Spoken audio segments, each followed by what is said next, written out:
नमस्कार सुस्वागतम welcome to my channel be good and do good.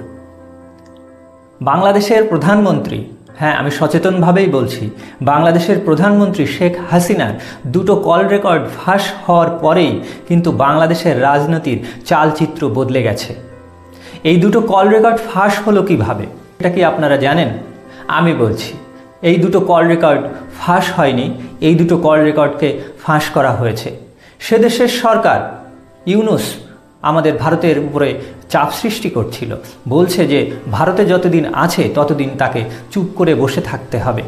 কিন্তু শেখ হাসিনা সরকারিভাবে কোনো কথা না বললেও এমন পদ্ধতি অবলম্বন করেছেন যে আর ইউনুস সরকারের কিছু বলার থাকলো না। আইনিভাবে সেটা যে সত্য না মিথ্যা তাও দাঁড় করাবার কোনো জায়গা নেই। কিন্তু যে কল রেকর্ড ফাঁস হয়েছে তা যে হাসিনার সে বিষয়ে বাংলাদেশের মানুষের কারো দ্বিমত নেই এবং হাসিনা যে কথা বলতে চেয়েছিলেন সেই কথা কিন্তু বাংলাদেশের সাধারণ মানুষের কাছে পৌঁছে গেছে। সেই কথার মাধ্যমেই বাংলাদেশের মানুষ বুঝতে পেরেছে ইউনুস যে 26,000 কোটি টাকা বিদেশে পাচার করেছে তা কিন্তু সত্য এবং সেখানকার যে নাবালক ওই নাহিদ, সার্জিস আর হাসনাত এরা অনেক উঁচু পদে বসে আছে, তাদের যে ভবিষ্যৎ অন্ধকার হতে চলেছে সেটা কিন্তু পরিষ্কার। সেখানে হাসিনা কিন্তু কল রেকর্ডে বলেই দিয়েছে যে অতি সত্বর তিনি বাংলাদেশে ফিরবেন এবং এটা একদম 100% সত্য যে অতি সত্বর তিনি বাংলাদেশে ফিরবেন, পরিস্থিতি অনুকূলে আসবে। যতই ডোনাল্ড লু এসে তাদেরকে $200 মিলিয়ন দিয়ে যাক না কেন তাতে কিছুই যায় আসবে না। একটা জিনিস যদি আপনারা খেয়াল করে দেখে থাকেন যে ডোনাল্ড লু বাংলাদেশে যাওয়ার আগে দিল্লিতে এসেছিলেন।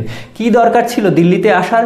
কারণ দিল্লিতে এসে তিনি আগে ভারতের কাছ থেকে অনুমতি নিয়েছেন বাংলাদেশে যাওয়ার জন্য যে এই পরিস্থিতিতে সেখানে যাওয়া যাবে কিনা। কারণ এই সাউথ এশিয়ায় ইন্ডিয়া হলো বস আর ইন্ডিয়ার কথা শুনে চলতে সবাই বাধ্য, কারণ এখন ইকোনমিক্যাল ওয়ারফেয়ার চলে সব সময়।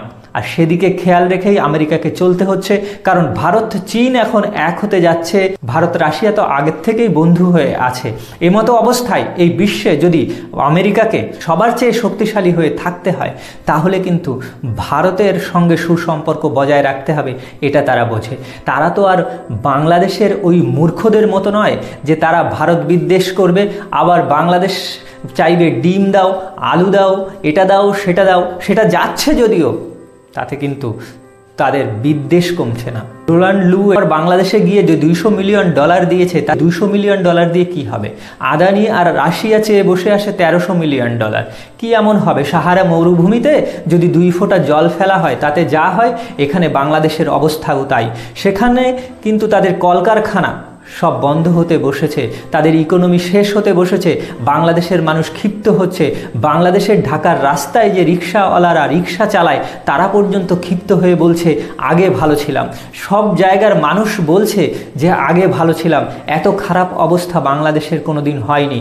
তাই আগামী দিন আসছে যখন ইউনুস পালাবার পথ পাবে না। কিন্তু ইউনুসের বয়স তো 84 বছর, সে হয়তো আর কিছুদিন বাঁচবে, তাতে তার জেলে যেতে হয় বা ফাঁসি কাটে ঝুলতে হয় এমন কিছু যায় আসবে না। কিন্তু সেই অল্প বয়সী ছেলেগুলো যে 20-25 বছর বয়স, ওই যে হাসনাত, নাহিদ, সার্জিস, এদের কি হবে?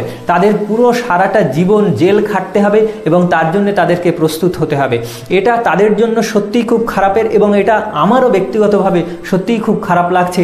আমেরিকার উস্কানিতে তারা এই ধরনের একটা কাজ করেছে, এর ফলে তাদের ভবিষ্যৎ অন্ধকার হয়েছে। বাংলাদেশের প্রধানমন্ত্রী আজ হোক আর কাল হোক প্রধানমন্ত্রী হিসেবে আবার শেখ হাসিনা বাংলাদেশে পৌঁছে যাবে, এটা কেউ ঠেকাতে পারবে না। এটা আপনারা লিখে রাখুন, প্রধানমন্ত্রী শেখ হাসিনা আবার ফিরে আসছে।